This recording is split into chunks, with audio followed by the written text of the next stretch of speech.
Você me leve, vida louca, vida imensa. Ninguém vai nos perdoar, nosso crime não compensa.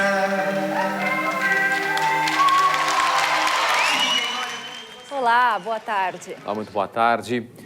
No dia 7 de julho de 2015, hoje faz 25 anos da morte do cantor, compositor, letrista, poeta, Agenor de Miranda Araújo Neto Cazuza.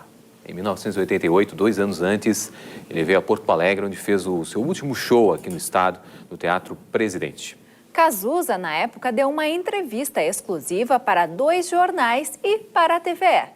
Este material inédito acabou se transformando em um programa especial sobre a carreira e a vida do artista no momento em que os brasileiros acompanhavam com ansiedade a sua luta inglória contra o vírus HIV. O desenvolvimento de medicamentos nas últimas décadas tem dado uma longa sobrevida aos pacientes que fazem um tratamento intensivo e diário contra a doença que já matou milhares de pessoas.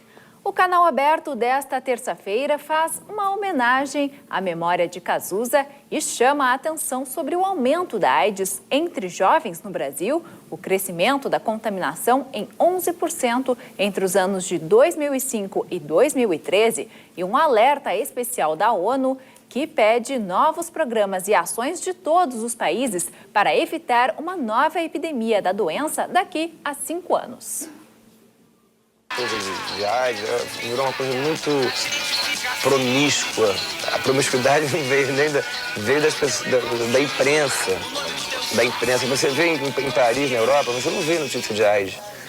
Porque é uma coisa que dá uma paranoia nas pessoas. Quer dizer, é um vírus que está aí, entendeu? Tomara que tenha uma cura, entendeu? E agora, a maneira como foi colocada nos Estados Unidos e no Brasil, que são 2 imprensas muito sensacionalistas, é uma coisa que eu acho um absurdo. É uma coisa médica, que os médicos estão resolvendo, é uma coisa que você pode prevenir, entendeu? Mudou realmente, o meu comportamento mudou completamente depois da AIDS, de todo mundo que eu conheço.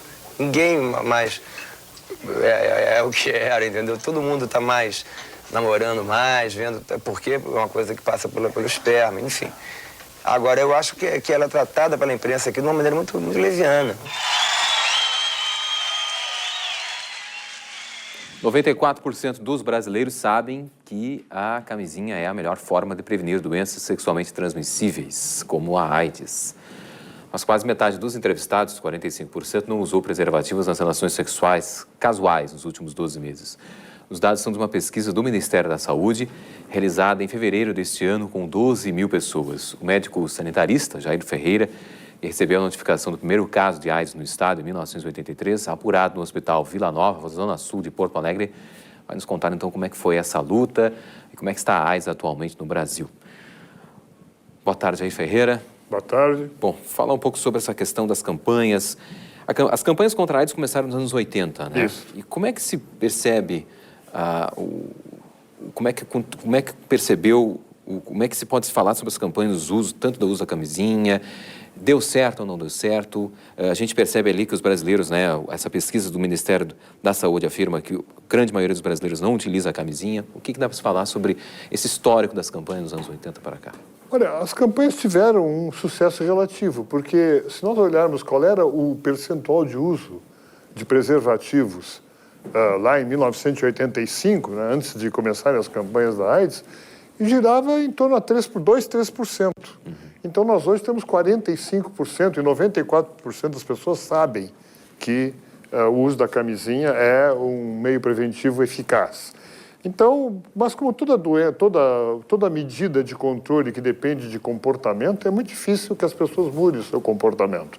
Então, por isso que não se atinge altos percentuais. Mas de 3 para 45, acho que isso se deve ao sucesso das campanhas. Sim. Quais eram as maiores dificuldades encontradas na época, na luta contra essa doença? Bom, num primeiro momento é que havia uma grande desinformação sobre os meios de transmissão. A AIDS tem meios de transmissão muito característicos e muito claros, né? Ela se transmite por via sexual, por transfusão de sangue ou por uso partilhado de seringas e agulhas, e pode se transmitir da mãe para a criança, não é, durante a gestação, parto ou aleitamento. E fora disso não temos eventualmente acidentes de profissionais de saúde com material com sangue contaminado. Então havia muito medo das pessoas de apertar a mão, não é, ou beijar, enfim, tinha mosquitos, tinha muita desinformação. Então teve que se vencer um pouco essa desinformação e realmente focar naquilo que era importante, né? Na proteção das pessoas, trabalhar no controle do sangue, trabalhar no uso do preservativo. Isso foi as primeiras dificuldades. E a outra grande dificuldade era o medo que as pessoas tinham da doença, que não era um medo injustificado, era realmente uma doença letal na época, né? Não tínhamos um tratamento eficaz, então havia um terror da AIDS, não é? E o estigma todo em cima dos pacientes, uma doença que acometia pessoas, principalmente homossexuais masculinos e viciados em drogas injetáveis, então sempre estigmatizava a pessoa porque eram ou por questões de ilegalidade ou de não aceitação social.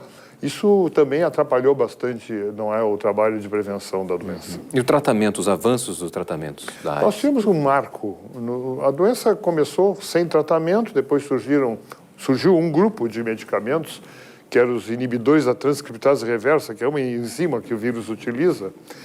Mas, ainda assim, esses primeiros medicamentos davam uma melhora muito efêmera. A grande virada aconteceu em 1996, surgiram os inibidores da protease, que era uma outra enzima do vírus, que combinado com os medicamentos anteriores da transcriptase reversa, eles mudaram completamente o prognóstico da AIDS. Então, assim, caiu realmente a mortalidade, a sobrevida dos pacientes aumentou, e para aqueles que aderem ao tratamento, hoje nós temos uma sobrevida indeterminada. Os pacientes de AIDS podem viver como se fossem portadores de uma doença crônica, tomando remédio a vida inteira, é verdade, como toma um hipertenso, um diabético, não, uma pessoa com outro tipo de doença, uma depressão crônica, mas que poderá sobreviver indefinidamente, não é? E vir até, quem sabe, a morrer de outras causas não relacionadas à AIDS. Sim. Bom, na época, na década de 80, até acho que na década de 90, a preocupação maior era com os jovens, né? Sim. Mas isso se modificou um pouco. Houve uma incidência também no público, na faixa etária, do público de mais idade, né? Como é que se explica isso? Bom, mas recentemente sim. O que aconteceu a partir do ano 2000, aproximadamente? Veio assim, surgimento de muitas medicações que favorecem o desempenho sexual. São aquelas que melhoram a ereção nos homens, as reposições hormonais das mulheres. Então, nós temos um grande número de pessoas de mais idade, 50 anos e mais, mesmo da terceira idade, voltando à vida sexual ativa. E variando de parceiro, namorando, enfim. Além disso, claro, aumentou a sobrevida por outras razões. Nós somos hoje, em média, mais saudáveis do que éramos. Então, as pessoas hoje chegam aos 60, 70 anos ainda com saúde e, eventualmente, praticando sexo. Essas pessoas, por um lado, têm menos tradição de uso de preservativos. E, segundo, mesmo com tradição, independentemente da tradição, nós temos que lembrar que, por exemplo, para os homens, o uso da camisinha atrapalha a relação e eles frequentemente perdem a ereção. Isso aí é um fator contrário ao uso do preservativo por pessoas mais idosas. Então, claro, essas pessoas aumentaram o seu risco. O risco ainda é muito maior para os jovens, mas aumentou nessa faixa por essas razões que provável que eu imagino sejam as que justificam esse aumento. E como é que se percebe hoje a doença, a questão da manifestação, a contaminação no Brasil, o público hoje, no Brasil? A realidade do Brasil com essa doença? O que aconteceu no Brasil foi, em primeiro lugar, não houve redução na incidência de casos. Nós continuamos tendo perto de 40 mil casos por ano no Brasil, não é?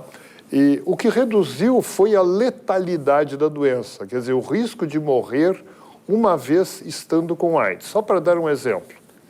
Lá em 1996, quando não tinha ainda sido introduzida a medicação combinada, que é conhecida como coquetel, Sim.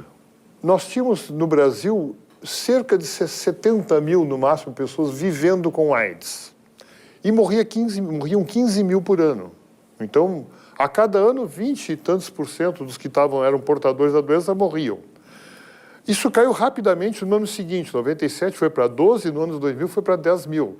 Mas ainda assim, no ano 2000, morriam 10 mil e poucas pessoas, num total de 110 que já viviam com AIDS. Era 9 a 10% esse índice de letalidade entre os que viviam com AIDS. Hoje, aumentou o número de mortes. Aumentou o número de mortes. Nós temos em torno de 12.500 mortes por ano. Mas nós temos 450 mil pessoas vivendo com AIDS. Então, a letalidade entre os que vivem com AIDS a cada ano é 3%, é menor que 3%. Então, realmente houve uma modificação muito grande. Isso não se reflete no número de óbitos, porque cada vez tem mais gente com AIDS. Por que cada vez tem mais gente com AIDS? Porque até pelo sucesso do programa. Como continua havendo casos novos, mas as pessoas não morrem mais porque são tratadas, só tende a aumentar o número de pessoas vivendo com AIDS. Bom, e a ONU lançou agora, no final de junho, um alerta sobre a questão do risco da AIDS crescer nos próximos 5 anos. Sim. Nós chegamos a um combate, concorda que a doença chegou a um ponto crucial de combate? O que dá para se falar? Nós chegamos naquele ponto em que a doença ficou banalizada. Então, muitas pessoas não temem a AIDS porque agora tem tratamento. Então, aqueles cuidados que eram tomados em outras épocas em que o medo era maior, eles se afrouxaram. Então, existe sim um risco de que mais e mais haja a transmissão da AIDS por esse afrouxamento nas medidas de controle. Então, isso é um par-efeito que, infelizmente, ocorre. Ou seja, nós hoje temos como investir no tratamento e impedir que a pessoa morra. Mas a pessoa, mesmo em tratamento, ela ainda pode ser uma pessoa contaminante. Embora se reduza a chance de contaminação, nós temos cada vez mais pessoas vivendo com AIDS. Então, são dois vetores que ocorrem ao mesmo tempo. A redução da capacidade contaminante de quem está vivendo com AIDS tratado. Segundo, um maior número de pessoas vivendo com AIDS. E com isso a transmissão ainda pode se manter como está se mantendo. Então a chance de haver um aumento, ela é visível e a OMS está alertando com toda a razão. Bom, interessa se tomar cuidado cada vez mais. Bom, conversamos com o Jair Ferreira, médico sanitarista. Jair, muito obrigado pela gentileza, obrigado. Obrigado pela oportunidade pela dessas presença informações. Aqui. Obrigado e uma boa tarde. A doença me deu uma fé. Não essa coisa toda que você falou antes, não, mas a minha fé aumentou. Eu não sabia que eu tinha fé, eu não sabia, eu era agnóstico, ateu, achava tudo uma besteira, entendeu? Eu sempre tive horror à pátria, a tudo quando falo de religião, budismo, meditação. Vários amigos meus entraram nessa, eu debochava. Mas hoje em dia eu sou uma pessoa que eu tenho um respeito muito grande por quem tem sua religião. Eu não tenho religião, mas eu estou profundamente religioso, porque eu precisei encontrar fé em mim para continuar vivendo. Então isso foi uma coisa, foi um grande encontro. –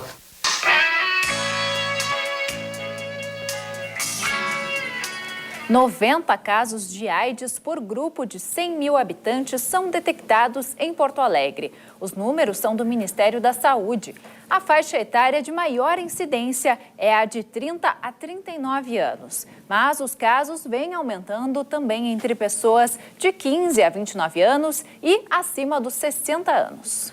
Aqui na capital, o teste rápido de HIV é feito em todas as 146 unidades de saúde do município. O paciente com resultado positivo, além do encaminhamento para o tratamento médico, é direcionado para centros de apoio e aconselhamento. São as organizações não governamentais de assistência aos portadores da doença. Tá ótimo, então. Maria Angélica, de 50 anos, descobriu que era soropositiva em 2010, após um exame médico. Eu fiquei triste, né? Chorei, tudo, entrei em deprê. Mas aí eu baixei o hospital, tudo, e eu disse, eu vou ser mais forte, eu sou mais eu. Aí eu comecei a tomar medicação, veio muita função, veio os preconceitos. Preconceito sempre tem, mas a gente tem que ser forte. Além do tratamento médico que faz no Hospital Conceição, Maria Angélica tem o apoio de amigos com história semelhante, que ela conheceu na Casa Fonte Colombo. São 300 pessoas de baixa renda que buscam suporte com os 54 voluntários da ONG, que há 15 anos dá assistência a portadores de HIV e AIDS. Muitas não quiseram ser identificadas por medo de sofrer discriminação na família ou no trabalho. No local, elas têm refeições, atendimento médico, psicológico, corte de cabelo, massoterapia e sessões de reiki. Como a gente atende um público desde criança até idosos com HIV, então, para nós pegamos muitas pessoas que estão em vulnerabilidade social, né? A entrada na casa tem que vincular com a questão da sorologia. Então, é HIV positivo, pode participar dos atendimentos. Graças aos freios capuchinhos que se consegue manter essa estrutura, né? Porque as doações sempre de alimentos, de roupas, de agasalhos, de cobertores são sempre bem-vindas, ainda mais nesta época, né? Que o frio está iniciando. Em Porto Alegre, as crianças soropositivas de famílias carentes também contam com uma rede de atendimento social. A Clínica Esperança foi pioneira no acolhimento de crianças portadoras do vírus HIV em Porto Alegre. Hoje, ela assiste 25 crianças nas 3 unidades que possui. Uma delas é esta daqui, no bairro Morro Santana. A instituição recebe também crianças com outras necessidades especiais, todas com idade entre 0 e 10 anos, em situação de vulnerabilidade social, encaminhadas pelo Juizado da Infância e Juventude. Elas têm uma salinha ampla para brincar e salas para as atividades pedagógicas. E os recém-nascidos, um berçário aconchegante. O nosso objetivo é abrigar a criança e dar todo o suporte espiritual para a criança, de saúde, também na parte de estudo, né?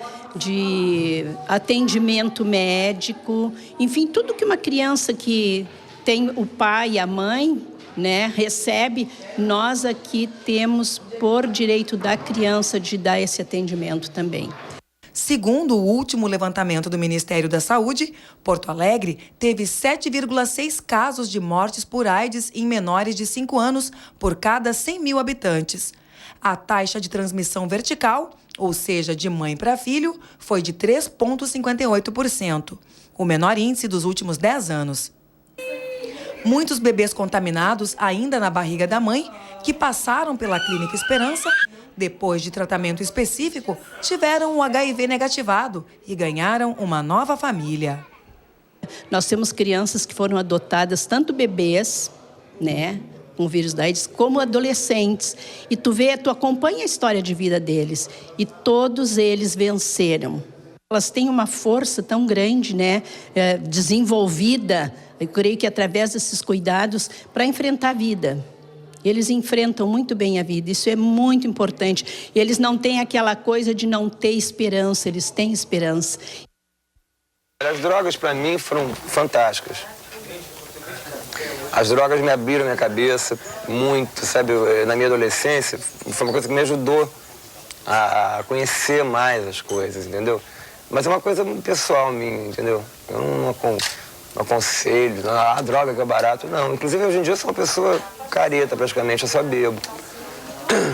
Eu não transo mais assim, drogas como eu transei, mas eu transei por experiência. Não era para ficar doido, era uma experiência minha, pessoal, de conhecimento. E agora, a droga é uma coisa ligada à religião, né? A droga é uma coisa religiosa e você tem que saber transar com esse respeito religioso. Você não pode sair por aí tomando ácido, fumando, bebendo. Você tem que, quer dizer, todas as religiões têm o vinho, né? O vinho na católica, nos índios é o daime, é o charo. Cada um tem os rituais, né? Para você poder sentir Deus melhor. Né? Agora, isso tem que ser feito com muita calma, com muito respeito. Você não pode usar droga assim. Eu acho que a maioria das pessoas que dançaram com droga, elas não souberam, não viram esse lado religioso da droga. Calada, calada.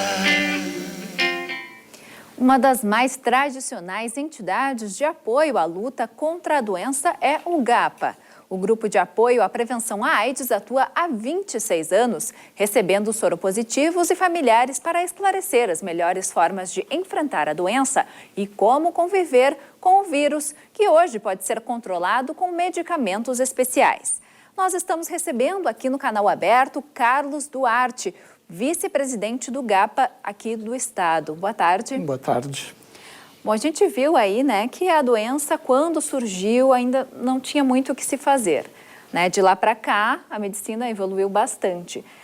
Qual o contexto de criação do GAPA? Como era na época de criação do GAPA? Como o GAPA foi criado?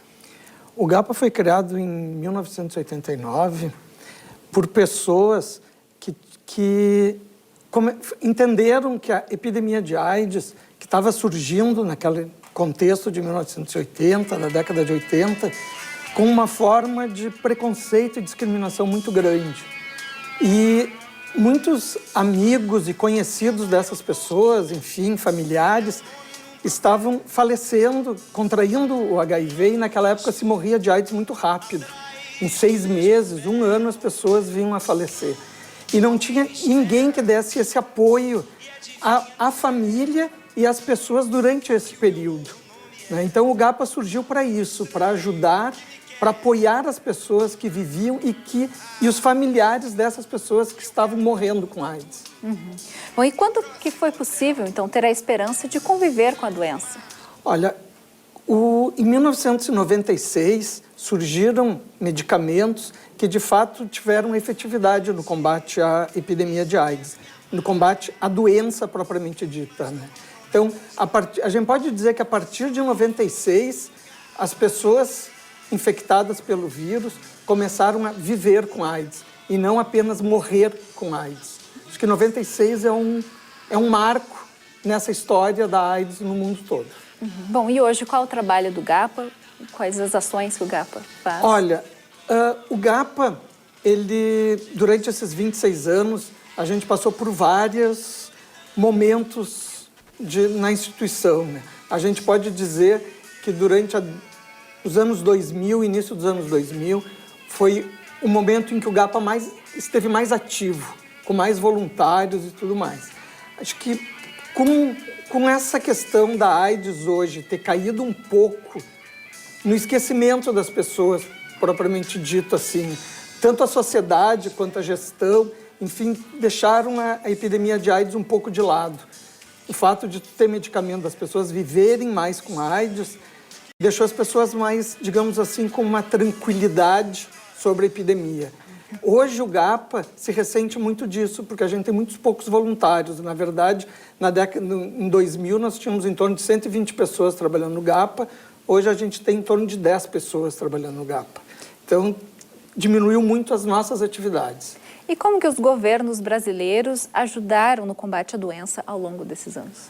Olha, sempre houve uma parceria muito grande entre sociedade civil, gestão e serviços de saúde e academia, que a gente diz assim que no Brasil havia um tripé de combate à AIDS, era gestão, organizações da sociedade civil e os serviços de saúde, os profissionais de saúde e a academia, as universidades e tudo mais. Sempre foi uma parceria muito eficaz, porque a gente sabe que a gestão tem seus limites e a sociedade civil consegue vencer alguns limites, como trabalhar o preconceito e a discriminação. Isso é fundamental para enfrentar a epidemia de AIDS. E quem quiser, então, entrar em contato com o GAPA, como pode fazer? Olha, apoiar? Como pode atualmente, nós estamos até sem telefone no GAPA. Nós estamos agora colocando uma página, de novo, um site novamente no ar, porque é impressionante assim como as pessoas procuram o GAPA mesmo sem o GAPA estar em pleno funcionamento. Por exemplo, assim, a gente acaba dando os nossos telefones celulares pessoais e a gente acaba recebendo 8 a 10 ligações por semana nos telefones pessoais de quem trabalha no GAPA. E a partir disso a gente faz o nosso atendimento. Posso deixar meu celular, não tem problema, é 9984-6674 e a gente daí pode, a partir disso, fazer um encaminhamento, uma conversa sobre essa questão. Ok, então, Carlos Duarte, vice-presidente do GAPA, então, muito obrigada pela sua presença. Obrigado, agradeço o espaço. Obrigado. Boa tarde.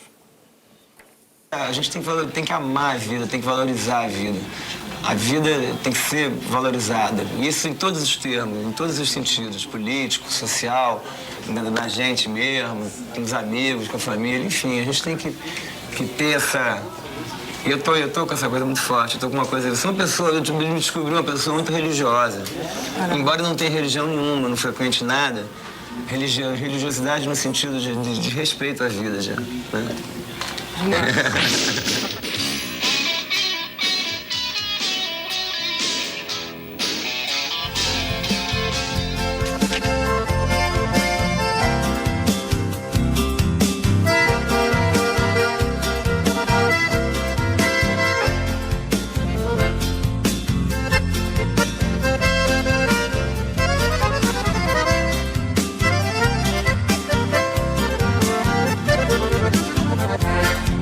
Amigo que mal pergunte por que não bailas antes.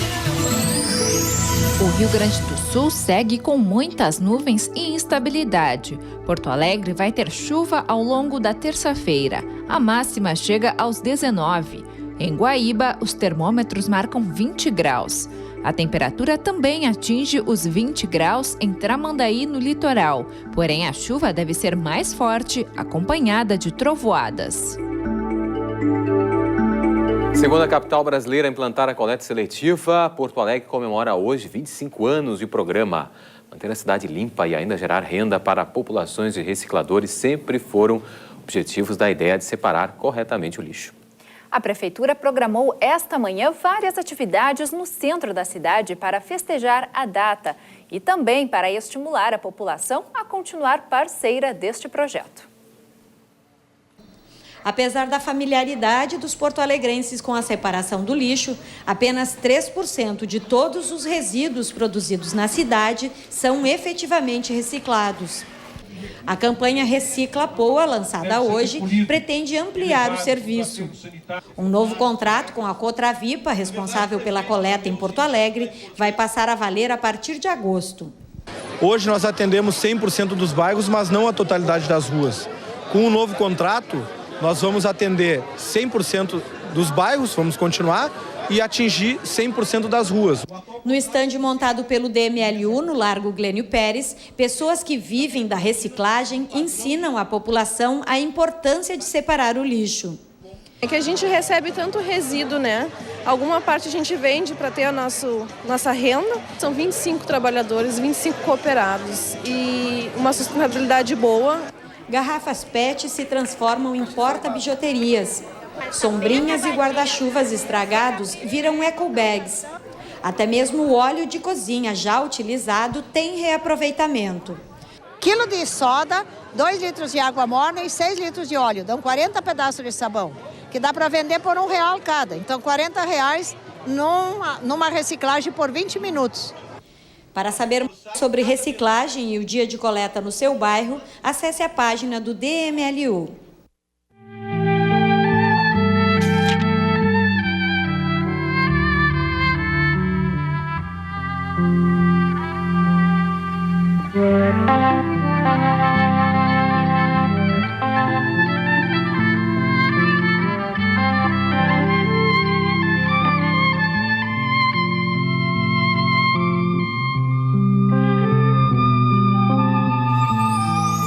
Chove forte na Serra Gaúcha nesta terça-feira.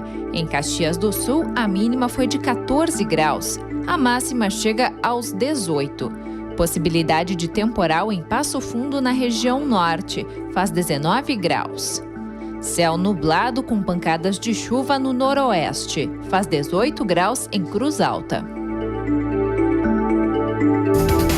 Veja daqui a pouco, 25 anos depois, uma entrevista especial com Lucinha Araújo, que criou a sociedade Viva Cazuza para ajudar os pacientes de AIDS. E em instantes, quem eram os ídolos de Cazuza? Como o artista lidava com os fãs? E o jornalista Juarez Fonseca destaca as qualidades musicais do letrista, compositor e poeta.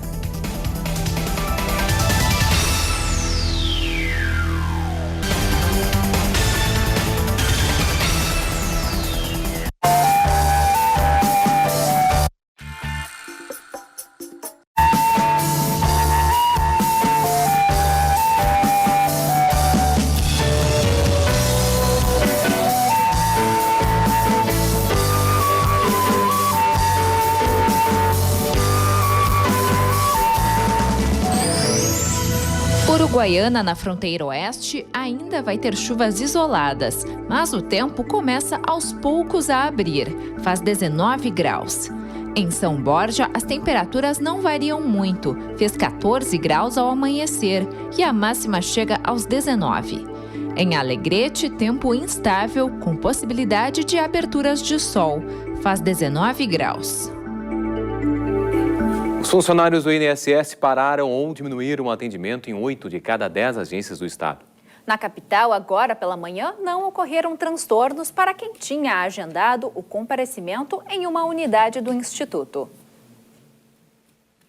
Na agência do INSS do bairro Partenon, hoje pela manhã, o atendimento foi normal. Já estava agendado, né? Aí teve um servidor que saiu na rua e avisou de manhã que só quem estaria agendado ia ser atendido. Na agência central, o atendimento está reduzido.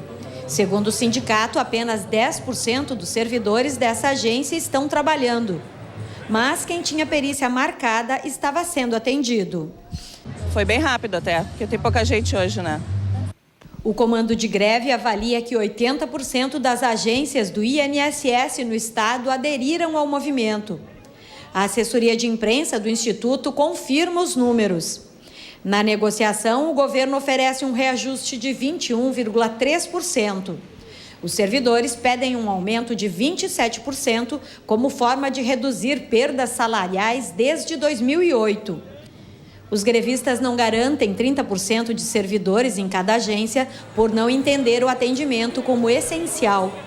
O diretor de comunicação do sindicato orienta a população. A agência que estiver atendendo parcialmente deve ser exigido o atendimento total, porque os colegas que estão trabalhando, todos têm capacitação para atender a todos os tipos de pedidos, né? Então não se pode limitar o atendimento dentro do INSS. Em caso de dúvidas sobre o atendimento nas agências do INSS, os segurados podem ligar para o telefone 135. O comando de greve faz reunião às 3 da tarde para avaliar o movimento. Eu, adolescente, eu também era mó tiete que existia. Por exemplo, o Luiz Melodia, eu não perdi um show dele. Se o Luiz Melodia fosse não sei aonde, no interior da cova da Retranca, eu ia ver o show dele. Comprava todo, o disco dele saiu, era o primeiro que estava na loja, e eu sugava cada palavra que ele cantava. A Ângela Rorô também, o Caetano, o Gil. Então, quer dizer, eu fico pensando, eu falei, pô, essas pessoas, sabe, eu ia em camarim, tietar, pedir autógrafo, tudo, e eles sempre me receberam muito bem. Depois eu fiquei amigo deles, mas na época não, eu era um garoto a mais lá que encheu o saco deles. Eles sempre foram muito gentis. Então eu tento ser gentil também com as pessoas que gostam de mim. Sou até, sabe, conheço gente que nem é, sabe, que nem dá tanto, assim. Eu faço questão de abrir o camarim depois do show, abraçar todo mundo, beijar, ganho presente. Sabe, eu não respondo as cartas, mas eu peço pra minha empresária ver os endereços, mandar uma foto, autografada, besteira. Eu acho que a gente vive deles, do público, entendeu? A gente não pode maltratar essas pessoas, pelo contrário, você só existe por causa deles, né? Eu te avisei, vai à luta, marca teu ponto na justa. Bom, poeta, representante de uma geração, guru dos anos 80. Essas são algumas das designações aí dadas a Cazuza. Estavam presentes em sua personalidade a audácia, a aspereza, uma geração que viu o mundo mudar para um tempo mais duro, menos solidário e mais competitivo. Mas, acima de tudo, Cazuza foi um artista sensível e que soube captar o que se passava à sua volta, traduzir a realidade, então, nas músicas. E quem vai falar sobre Cazuza é, quem sabe, Juarez Fonseca, crítico musical. Boa tarde, Juarez. Tudo bem? Boa tarde, tudo bem? Bom, falar primeiramente sobre o Cazuza, 1981, que formou o Barão Vermelho. O Couto Goff, o Fernando Magalhães, Maurício Barros, o Frejá. O que dá para falar sobre esse começo de carreira, esse início de 1981 ali? Naquele tempo, cada garagem no Brasil estava criando uma banda de rock, no início dos anos 80, né? Em 82 é que é o estouro de execução em rádio e logo em seguida os shows, fazendo com que esse rock, novo rock brasileiro, se espalhasse pelo país. É um rock com a cara do país. Um rock falado em português, falando dos problemas, das questões do Brasil, dos problemas, das questões da juventude que, enfim, formavam as bandas de rock e para as quais as bandas cantavam, né? Diferente do rock anterior, que era um rock muito mais ligado às bandas do exterior, as bandas americanas e inglesas principalmente, com a influência direta daquilo, não uma linguagem brasileira como foi aberta por Rita Lee, por Raul Seixas e outros, e que é o centro dessa questão do rock brasileiro, de Titãs, Paralamas, Barão Vermelho, e, enfim, Kid de Abelha, e por aí vai, né? Todas essas bandas aí. O Barão Vermelho tinha a questão do Cazuza, que ele tinha muita simpatia, muita empatia, ele cantava muito bem e era talvez o melhor letrista da geração dele. Eu acho que, ouvindo hoje, vendo hoje, lendo hoje, nos vários discos dele, nos 6 discos que ele deixou, as suas letras, a gente pode afirmar isso, que ele tinha uma capacidade, uma facilidade de captar momentos e colocar na música, e ao mesmo tempo que era romântico, porque ele era um cara influenciado por Lupicínio Rodrigues, ele sempre reconheceu isso, né? Maísa, Dolores Duran, e ele tinha uma influência do rock inglês, mas ele tinha essa capacidade de ser tão romântico como ser agressivo, como ser corrosivo, não é? E tem vários exemplos disso na obra dele, né? Provavelmente a música Brasil é uma das mais emblemáticas nesse sentido, né, de ser contundente, né, para falar de uma coisa. Bom, em 1985, Cazuza sai do Barão Vermelho, então ele, como tu disseste, ele era um artista abrangente, né? Ele não era só o rock, abrange. É isso que fez ele sair do Barão Vermelho em 1985 e depois, claro, aí tu tem alguns discos que depois pode mostrar pra gente aqui. Eu tenho a impressão que ele queria mais... ele nunca deixou de ser amigo dos caras do Barão Vermelho e nem de compor com o Frejá, que era o principal compositor e que acabou como líder do Barão Vermelho com a saída dele, Cazuza, né? Mas eu acho que ele sentiu necessidade de ter mais flexibilidade para fazer as suas coisas, suas próprias coisas, ter mais parceiros, poder dizer coisas propriamente mais incisivas, né? Porque ele também era um cara... O Cazuza era um típico representante da classe média alta carioca, né? Um cara que cresceu em berço não vou dizer berço de ouro, mas quase. Cresceu no meio da música. Ele, pequeno, se criou com Caetano, com Gil, com Elis, com todo esse pessoal, né? Então ele tinha essa facilidade de trafegar pela música chamada MPB, misturando-a com a coisa mais energética do rock. Tu trouxe alguns discos aqui, né? Alguns não, os discos do Cazuza. Essa é a discografia completa do Cazuza. Primeiro disco, que é de 86, no ano seguinte ao do... Aqui tem um dos grandes sucessos deles, Exagerado, tem Só as Mães São Felizes, tem Codinome Beija-Flor, que são grandes sucessos dele. Segundo, não tem assim uma grande quantidade de sucessos como o primeiro e como os futuros, mas é um disco marcante porque é um disco que deixa o Cazuza mais à vontade, com o estilo próprio dele. Esse aqui é um pouco ainda ligado à questão Barão Vermelho, né? Esse terceiro disco é talvez o disco mais importante do Cazuza, porque ele tem ideologia, Brasil, Guerra Civil, Blues da Piedade, Faz Parte do Meu Show, que são clássicos da música brasileira, né? Eu falei, por exemplo, de Brasil e de Ideologia, que são músicas ásperas, né? Mas ao tempo Faz Parte do Meu Show é uma bossa nova, é uma coisa mais tranquila e romântica, não é? Então, isso aí esse é o disco talvez mais representativo do Cazuza, e é um disco que ele já faz sabendo que tinha o HIV, né? Essa foto aqui mostra... O que mudou na questão, a música, as composições do Cazuza, depois que ele descobriu a questão do HIV?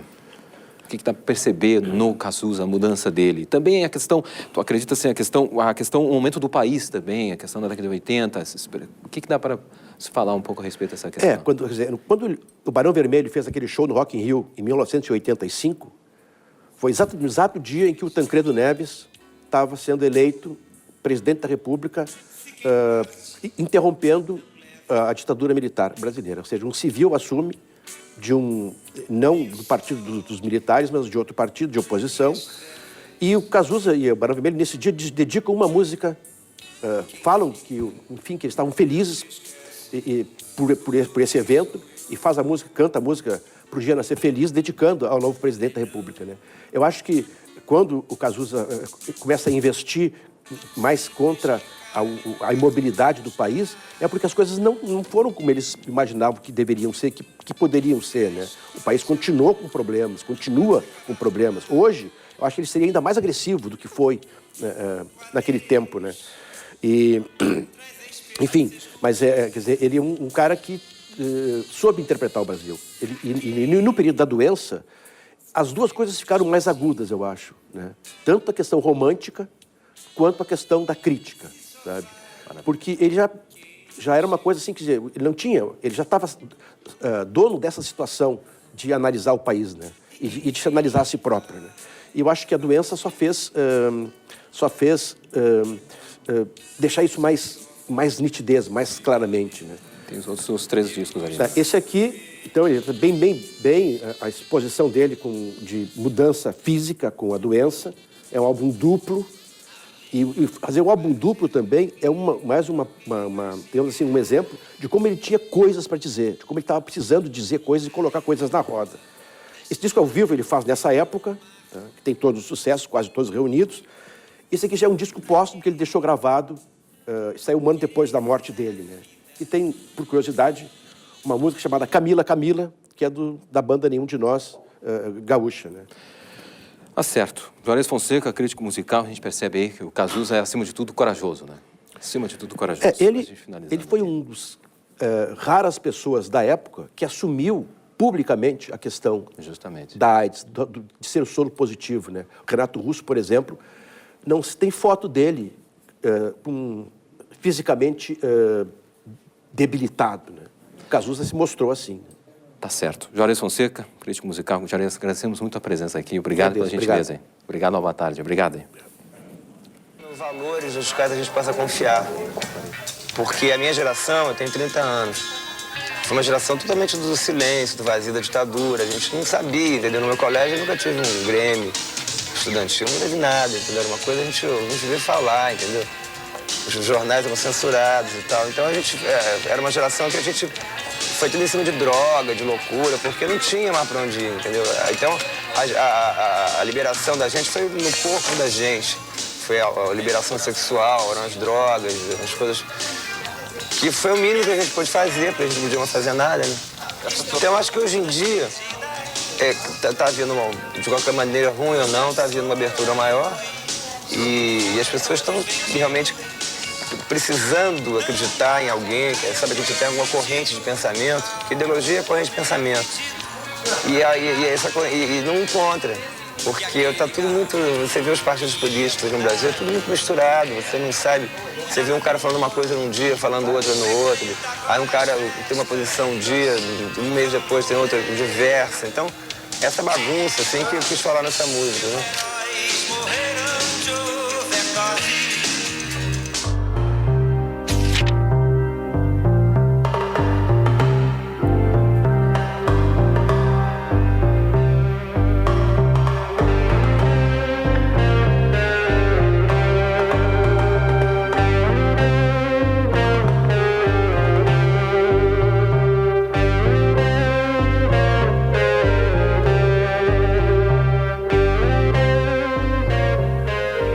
Já estão valendo as novas regras estabelecidas pela Agência Nacional de Saúde Suplementar para estimular o parto normal.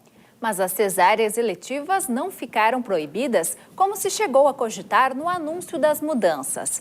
Hoje, 27.700.000 mulheres são beneficiárias de plano de saúde com obstetrícia no país. Tão pequeno e já é o maior motivo de alegria para toda a família. O Vicente chegou na última noite. Patrícia foi para a maternidade Mário Tota da Santa Casa com a cesárea marcada. Para ela, é um direito poder decidir pelo procedimento, mesmo sendo beneficiária do plano de saúde. Ele estava muito grande, a minha barriga pequena, já não estava mais confortável para o nenê e nem para mim. Então eu acho que é muito importante essa decisão para a mãe. Que a mãe possa decidir junto com o médico. Isso, muito importante. A Agência Nacional de Saúde Suplementar acabou mantendo a cesárea eletiva com data marcada ontem, quando passaram a valer as novas regras para os planos de saúde. A agência informou que a gestante deve assinar um termo de consentimento livre e esclarecido, ciente dos riscos da cirurgia. As regras vieram para reduzir o número de cesáreas, que representam 84% dos partos nos planos de saúde, enquanto são 40% no SUS. Defensor do parto natural e dos benefícios que ele traz à saúde da mãe e do bebê, o professor Antônio Ayub, no entanto, acredita que as regras são para as relações comerciais. A maternidade Mário Tota, da Santa Casa, foi a que introduziu no Brasil a prática do partograma. Eu fico muito à vontade, e em homenagem ao professor Pedro Luiz Costa, fico muito à vontade em falar sobre o assunto. Mas não se pode exigir para pagar um procedimento que ele seja feito desta ou aquela maneira burocrática. E se nasceu bem, o nenê está ótimo e a mãe está bem, o trabalho foi feito e os honorários são pelo trabalho realizado. O Sindicato Médico do Rio Grande do Sul diz que é uma questão cultural da mulher brasileira querer realizar o parto com o médico que acompanhou a gestação e que a medida da ANS não vai mudar o processo como acontece hoje. Nenhuma grávida chega no final da gravidez sem nunca ter perguntado para o médico sobre cesárea ou via baixa. Tudo isso que sempre foi conversado, agora o governo quer que ela assine um papel dizendo conversa. Então assina o papel, tá bem, não tem problema. Não mudou nada na conduta médica e não mudou nada no direito da paciente de optar sobre o seu próprio corpo. Acaba havendo uma combinação entre o médico e a paciente, muito induzido pela paciente, muito desejada pela paciente, de marcar de hora e dizer, não, vai ser o meu médico quem vai atender o meu parto. Isso é muito cultural nosso e eu acho que é uma coisa que se pode discutir, né?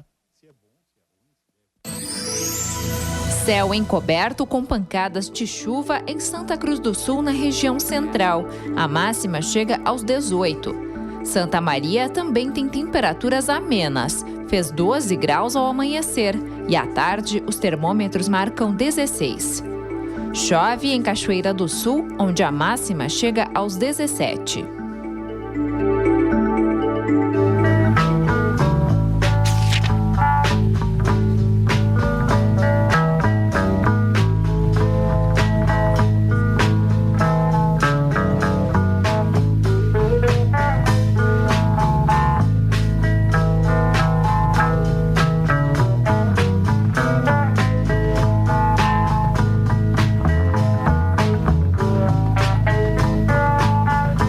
Veja a seguir, Cazuza conta como era o relacionamento dele com os pais. E em entrevista especial, Lucinha Araújo lembra do filho e do artista que nunca escondeu a doença e pediu para o Brasil mostrar a sua cara.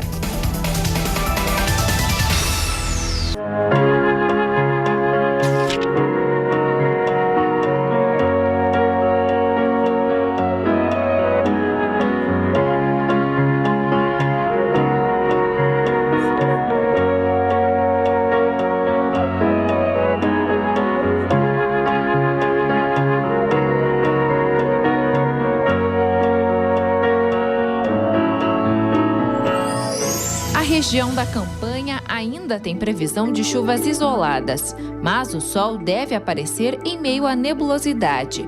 Máxima de 15 graus em Bagé. Em Pelotas faz 17 graus. O tempo fica instável, assim como em Rio Grande. Os termômetros marcam 16 graus. Para marcar os 64 anos do Foto Cine Clube Gaúcho, comemorado no último dia 13 de julho, vem acontecendo um ciclo de palestras com o tema Luz, Ciência e Arte. Os encontros que acontecem na sede do clube são feitos em parceria com o Planetário da URGS. As memórias do Fotocine Clube Gaúcho inspiraram a dissertação de mestrado desta pedagoga. Ela foi a palestrante do encontro que reuniu amantes da fotografia na noite desta segunda-feira, em comemoração ao aniversário da instituição. Essa dissertação é uma tentativa de manter acesa, né, essa chama da fotografia enquanto arte, enquanto espaço de reflexão, de troca de experiência, bem dentro dos propósitos do clubismo. O ciclo de palestras que vem ocorrendo desde abril também faz referência ao Ano Internacional da Luz, comemorado em 2015. A palavra fotografia é derivada do grego e significa literalmente escrita da luz.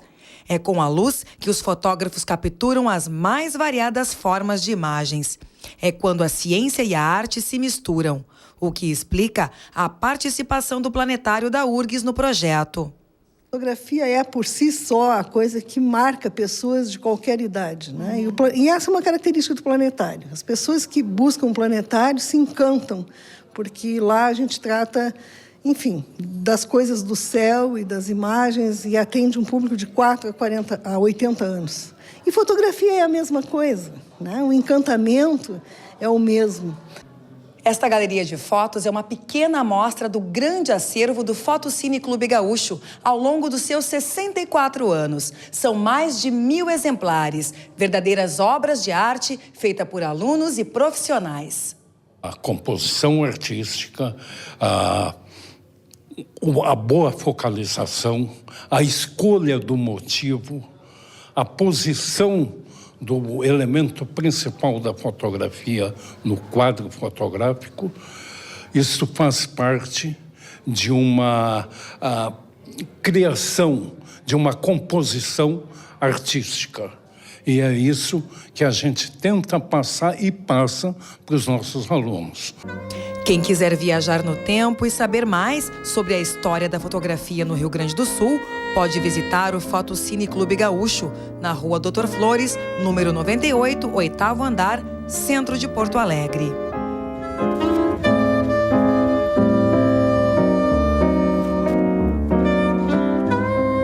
Pai e minha mãe são pessoas modernas, eles sempre, lá em casa sempre foi uma coisa muito aberta, em termos de tudo, entendeu? Nunca, entendeu? Já problemas que amigos meus, gente que andava comigo, tinha com pai e mãe, de caretice, do pai não aceitar, não sei o que. Comigo nunca teve, eles sempre me aceitaram numa boa, sempre foram loucos, ótimos. Então, realmente eu não tinha esse conflito de gerações, assim, eu passei bem. Mas eu me revoltava então contra o mundo, já que eu não podia me revoltar contra meus pais.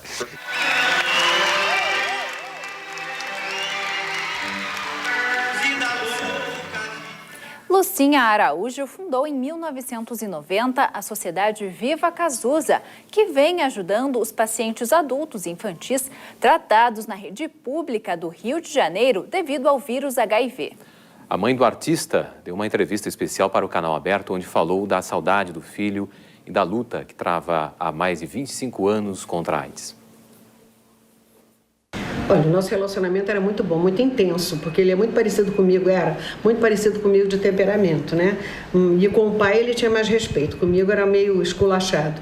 Mas eu acho que o amor era o mesmo, entre nós três nós formávamos um trio muito amoroso, então não importa o modo como ele me tratasse, como eu tratasse ele. Também a gente tinha muito pouco tempo de diferença de idade, só 20 anos, era só uma geração de diferença.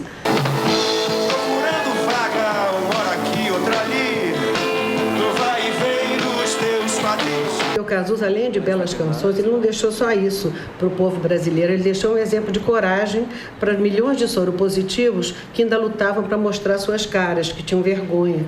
E ele, que era uma pessoa pública, quando ele se declarou, eu acho que primeiro foi um ato de extrema coragem. Uma pessoa no auge da fama, da beleza, ganhando o dinheiro dele, fazendo sucesso, ter coragem de mostrar a sua cara, mas ele tinha um motivo que ele dizia: mamãe, Brasil mostra, eu canto Brasil mostra a sua cara, eu não posso esconder a minha nesse momento.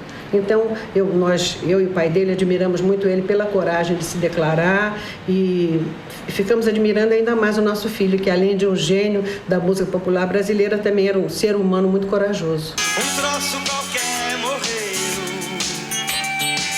num corte lento e profundo, entre você e eu.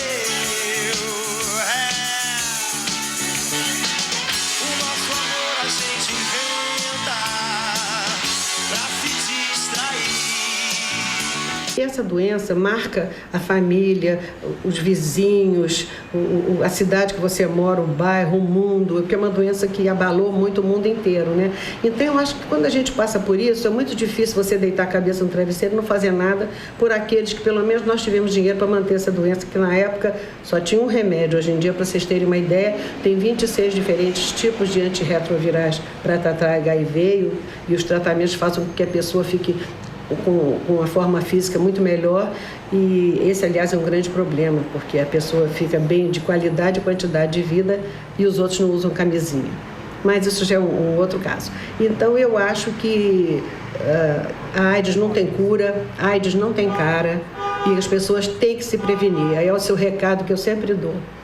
E quanto à Casa da Sociedade Viva Cazuza, foi uma coisa que eu tive que fazer, porque eu, além do trauma que me impulsionou, eu não tinha outros filhos, meu marido podia me sustentar, eu podia trabalhar aqui de graça e usar o dinheiro também do Cazuza dos direitos autorais, com os quais a gente conta até hoje, vamos contar ainda mais uns 50 anos, se Deus quiser.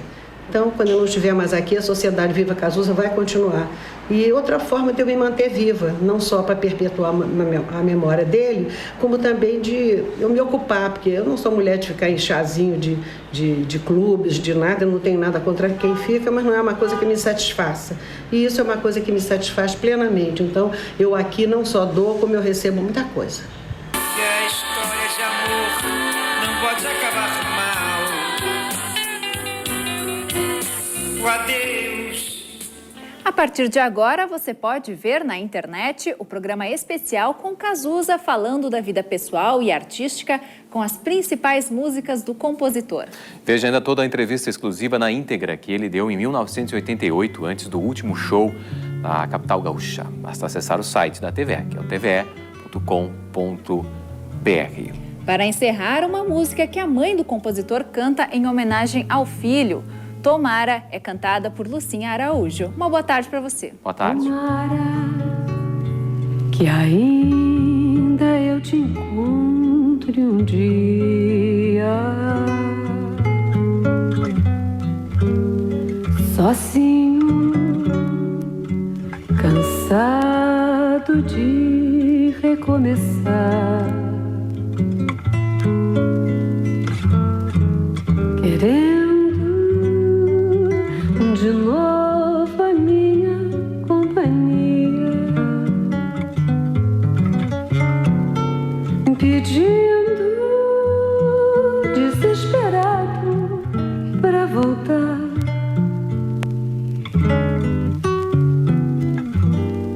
Quem sabe com isso a solidão se acabe, fazendo com que essa minha dor se vá. Um dia eu mato essa melancolia, tal qual ela me mataria, se eu me poupasse de esperar. Um dia eu mato essa melancolia, tal qual ela me mataria, se eu me poupasse de esperar.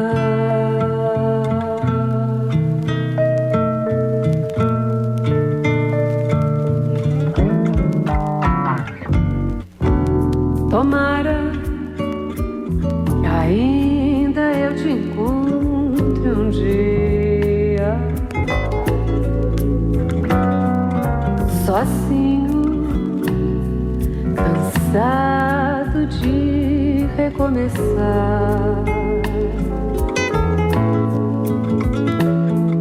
querendo de novo a minha companhia, pedindo desesperado pra voltar.